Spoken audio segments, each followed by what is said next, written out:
What is up, everybody? Welcome to DFS by the Numbers. This is my betting breakdown video for UFC 270. We have Cyril Gane going against Francis Ngannou. Could not wait for this card. We do have only 11 fights now. We lost to Ilia Topuria, Charles Jourdain, and then also Rodolfo Vieira, Wellington Turman, which sucks because I actually had bets on both of those fights. But as always, we're going to be breaking down this card from a betting perspective and a betting perspective only. If you do want a further, more in-depth breakdown on why I am picking who, on why am I betting what, I did post a full card breakdown and prediction video on Tuesday, and then it also went live on Friday after the weigh-ins and talked through it as well. So before we get started, if you guys can please leave a like on the video. As always, it helps a ton. Subscribe to the channel if you are not already. That's much appreciated. If you do want to check out my bets, I'm going to talk about them here first of all, but a lot of people do like seeing them. If you do want to see them for free, go to the website, dfsbythenumbers.com, go down to the newsletter, put your email in there, and then I'm going to be sending out those bets for free. And also, if you do want to sign up for the website, $10 a month, the most popular option is that betting package. With that, you get early access to my bets. My betting article, I do a full card breakdown and best bet article that I spend a ton of time on. My betting breakdown video earlier in the week where I break down all my bets, and just tons more content, access to Discord, all the good stuff, access to the stats you do see here. So check that out. Almost 100 members on the website already, and just released that like 2 weeks ago. So shout out to everybody that is on the website. Do appreciate all of you.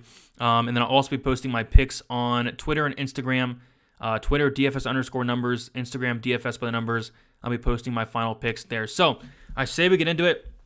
Let's break down these fights from a betting perspective. First fight of the night, Kay Hansen, Jasmine Jasudavicius. I do have a bet on this fight. I'm going to have one unit on Kay Hansen to win inside the distance at plus 275. So, I really like Kay Hansen in this spot. She's 22 years old. She's younger by 10 years. And not only is she only 22 and younger, but she's a more experienced fighter. She's fought the much better competition. She's a legit 10th planet BJJ brown belt. And, if this fight hits the mat in any type of way, like Jasmine Jasudavicius, she just got her blue belt recently. She's getting out-grappled by much, much less grapplers. Like Elise Reed was reversing her multiple times. If this fight hits the mat, Kay Hansen's going to submit Jasmine Jasudavicius, I think. And then on top of that, Jasmine's slowing down in pretty much every single fight she's in where, Kay Hansen's not going to have that problem. So I like Kay Hansen. I like her inside the distance. The reason I did not lay the money line, because I think in terms of the minute winning, it's going to be very competitive, at least early on. But I just think if this fight hits the mat in any type of way, Kay Hansen's going to find a sub. Submission plus 350, I don't hate that. I did take the inside the distance just in case there is a TKO. Kay Hansen does have, I think, like 2 or 3 TKOs on her record. But yeah, when Kay Hansen's winning, she's winning inside the distance. All but one of her fights, I believe, that she's won has been inside the distance, and I think she does finish Jasmine here. Also, don't hate that third round prop for Kay Hansen. Jasmine, again, does slow down in pretty much every fight where Kay Hansen is not. So yeah, don't hate the Kay Hansen third round prop as well. So starting off the night with a big, juicy plus 275 inside the distance line for Kay Hansen. I think she submits Jasmine here. Next fight, Vanessa Demopoulos, Silvana Gomez Juarez. Yeah, want nothing to do with this fight. I guess one prop that stuck out. If you do like Demopoulos, I think the submission prop's pretty ridiculous here at plus 555. I think that's kind of her path to victory. A legit BJJ brown belt. The problem with Demopoulos is she does not have the wrestling to get it there, but she will pull guard. She will flop to her back. This fight, probably has armbar from guard written all over it. I gotta pick Juarez because, with Demopoulos having such good grappling, the wrestling is non-existent. She has not gotten a takedown, I think, like 7 fights, which is very concerning. But, if this fight does hit the mat, I think the sub's live. So I would maybe poke the sub plus 555, but I'll be honest, I want to put absolutely no money on this fight. Moving on, Matt Fravola, Gennaro, Valdez. I do have a bet on this fight as well. Beat some line movement on this one and beat a ton of line movement this week as well. I have 1.1 units on the fight doesn't go to decision at minus 110. This is apparently like one of the most popular bets this week. And rightfully so, right? Valdez is style, both guys' style. I think it's going to be a very fast-paced fight. Valdez has a 100% finish rate, ton of power in his hands. Fravola, very, very chinny. Valdez does slow down as the fight goes on. I can see a Fravola late finish or a Valdez early finish. But yeah, it's now minus 170. Fight doesn't go. I don't hate it where it's at. I just liked it a lot better around the minus 110, minus 120, minus 130 range. Maybe the under 2.5 could be something to look at as well. But I'm actually going to pick Valdez to win here and win by KO, which is sitting at plus 350. Again, Fravola's very chinny. He's been knocked down, I think, like 5 times in the UFC. but I get why Fravola is the favorite. He's fought the much better competition. He's a better grappler. He has the better cardio. All those things are very important. I just can't trust the chin of Fravola. So I'm going to pick Valdez, but my bet is 1.1 units on the fight doesn't go at minus 110. Next, we have Tony Gravely, Simon Oliveira. I have half a unit on the fight doesn't go to decision at plus 105. Beat a little bit of alignment with there as well. It's only minus 120 here, so I still think there's some solid value on that. The reason being is you take a look at Tony Gravely.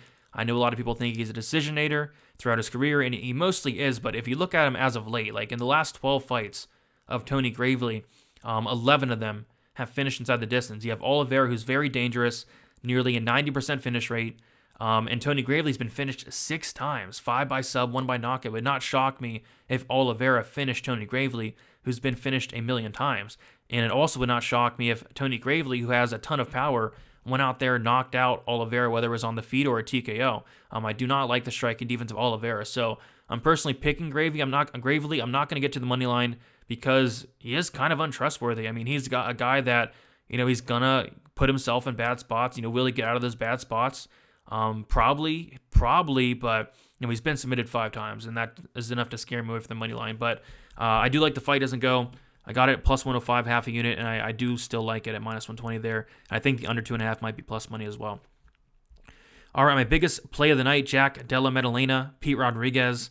And yeah, I have 3.5 units on the under 2.5 rounds, minus 220. Bovada, I cannot believe that line at all, especially considering at the time, 5 Dimes had it at like minus 260. And I think it might have been Bet365 had it at like minus 270. So yeah, definitely got a steal there. And again, my biggest bet of the night, 3.5 units minus 220. I was refreshing my bookies all week, waiting for an under 2.5, waiting for a fight won't start round 3. So I like all those. I like the under 2.5. I like the fight doesn't go to decision as a parlay piece. I like the fight won't start round 3. And I even like the under 1.5 rounds, which is sitting at around like minus 130, minus 140. I don't hate that. I really don't. I think this fight does finish early. Jack Della Maddalena has only won one fight that went out the 3rd round. That was his last fight. He went to decision there. Other than that, all of his finishes are in those first 2 rounds. And Simon Oliveira is a guy that has totaled like 4 minutes, a little over 4 minutes of fight time in his 4 professional fights. And going back to his amateurs, this is a guy that has not won a fight that went over a minute into the 2nd round. The longest he's went into a fight and won was like 50 seconds in the 2nd round. I think someone gets finished here. Both guys, great finishers. Both guys, a ton of power. Jack Della Maddalena has been finished twice. That's kind of concerning considering the price tag. And Pete Rodriguez, he's fought some very questionable competition, but he has legit power. So I'd caution people on the money line of Jack Della Maddalena, but give me some violence here. Under 2.5 rounds, 3.5 units, pretty big play for me. All right, moving on. Hyanni Barcelos, Victor Henry. Yeah, I mean, this line is just, it's too wide. Barcelos should absolutely win. He's the better fighter pretty much everywhere. He's the more tested fighter. He's fought the much better competition. But just minus 550. There's just no point. If you're parlaying, sure, I guess. I'm not doing any parlays this week, but I'll say Barcelos is a parlay piece. Don't give Henry much chance. I think the only way Henry could potentially win if Barcelos does slow down, he has in the past, maybe a Henry late finish, but it's just so unlikely. I think Barcelos wins pretty comfortably here, and a comfortable pick, but at minus 550, just no point in really playing that, unless you are going to parlay, which, again, I'm not doing. So we're going to start the main card here. Michael Morales, Trevin Giles, really questionable decision to put this on the main card, but, here we go. Morales, it's a tough fight because, Trevin Giles seems like the dog of the week, and I get it. Trevin Giles, he's a really good fighter. He's great wrestling, offensively, defensively. I believe he's a black belt in BJJ. He has a great jab, great striking power. He's fought the better competition. It's not even close. He's the more experienced fighter. Everything points to Trevin Giles in this fight, and he's a popular dog. Like I said, the problem with Trevin Giles is the fight IQ is some of the worst I've ever seen in my life. It's horrendous.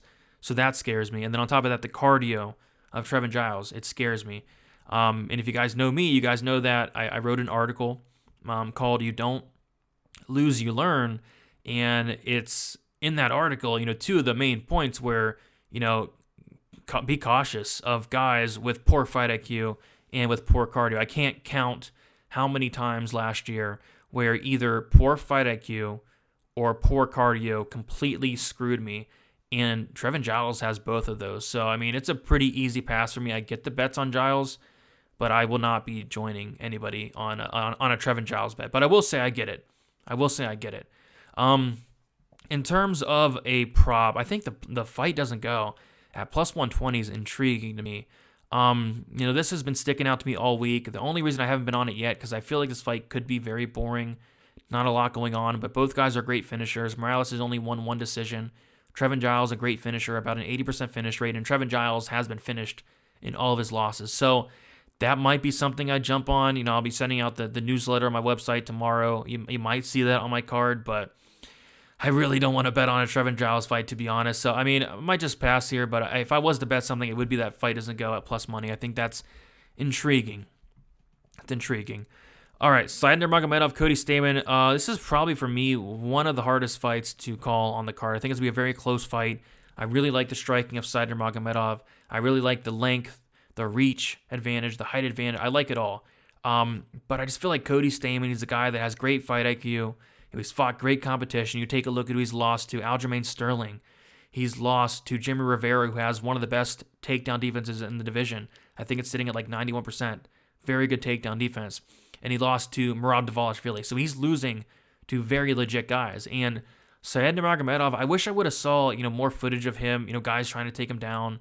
And we saw a little bit of it against Hyanni Barcelos. Barcelos was able to take him down a few times, control him, win a decision there against him. So we saw that. And, Stamann's a good wrestler. I guess one thing I don't like about Stamann is his top control is not great, but the takedowns are going to be there. I think it's going to be a very close fight.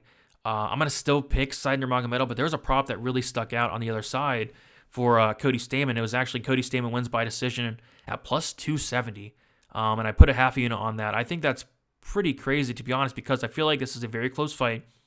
I feel like it goes to decision, and Cody Stamann has, I want to say he has the worst finish rate on the entire card, which is pretty nuts at 43%. So, yeah, in a close fight, that's probably going to go the distance. Give me plus 270 on Cody Stamann. I don't hate it. All right. Michel Pereira, Andre Fialho. Yeah, I think it's a good matchup for Pereira. I just can't trust the guy at minus 270. We've seen him, pull plenty of stunts thus far. One being the Diego Sanchez DQ, the other being the Tristan Connolly fight. So I just really want to trust a guy that's going to go out there and backflip with my money, especially at minus 300. But with that said, I get why the line's where it's at. Pereira is going to have pretty much every single advantage in this fight outside of pure power. Pereira is the better striker, more volume, the better footwork, faster. He's going to have the better cardio, believe it or not, which is crazy to say, but he's going to have the better cardio in this fight than Fialho, who has some of the best cardio, or some of the worst cardio we ever see. Pereira is going to have the more experience. Pereira has a very good chin. Pereira's, the better wrestler, the better grappler. Like, every advantage given to Pereira except probably fight IQ, honestly, and then also the pure power. But I think Pereira probably runs through Fialho if he wants to. If he wants to put on a show like he normally does, maybe I could see this going to decision, but I just can't put my money on this fight either.